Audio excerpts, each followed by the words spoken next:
I would think, there's no statistical support for this. I don't know if anybody's ever studied it. It seems to me that more guys are faithful than not. Perhaps, but but this is the bigger picture. If I want to grow the health of my marriage, then I want my wife to have confidence in my leadership and in my faithfulness. So she needs to know with confidence that she doesn't have to compete with something outside my marriage or something that I'm looking at with my eyes that's unhealthy. When I block those things off and I am faithful to my wife, when I'm faithful with my eyes, when I'm faithful physically with her and with my love for her, then I'm blossoming her. That's one way that I build the health of my relationship, to know that she is the only one that has captured my heart, and I guard anything else from invading what I have vowed to give to her. And so part of my faithfulness is not just for me to have a right standing with God, but to help nurture and grow the confidence and to help my wife blossom as a person. Have we ever faced the faithfulness with the eyes issue as much as we are today with the internet and pornography? We got a generation here that is being bombarded. Yeah. Absolutely. What are you saying to guys about the porn issue? Well, can I answer that question? Yeah. I have some close friends, and who pornography has destroyed their minds, their marriages, their consciences.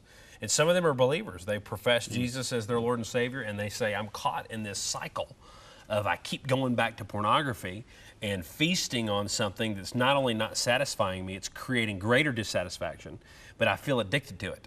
And then they feel guilty, they confess it to God, they feel beat up by the devil, condemned, you know, and they climb out of this mud, you know, bath that they've had, and they go a few days, you know, and then they fall right back into it again.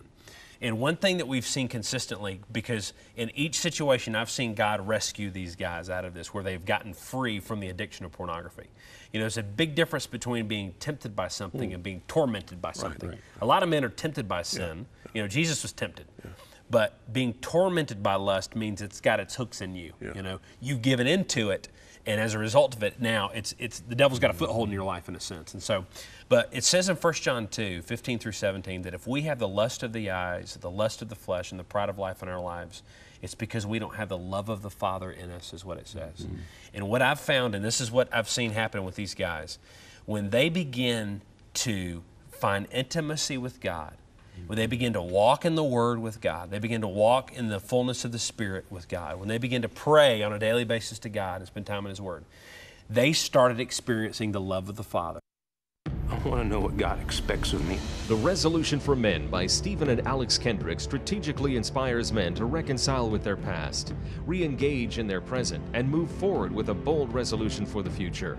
God has set a standard for all of us, and it is an awesome standard with awesome results. And we need to choose, God, are we going to do it your way, or are we going to try to do it our way? The Resolution for Women by Priscilla Schirer challenges all women to be intentional about thriving in God's calling on their lives, to bless and change things in their world for the better. But the ripple effect that it's going to have on the people you love is going to be staggering. The Resolution for Men and Women is a movement intended to help strengthen your family, community, and our nation to become fully resolved. We would like to send you a copy of one or both of these books as our thanks to you for your support. Please call 1-800-265-3100. You can also write us or visit crossroads.ca.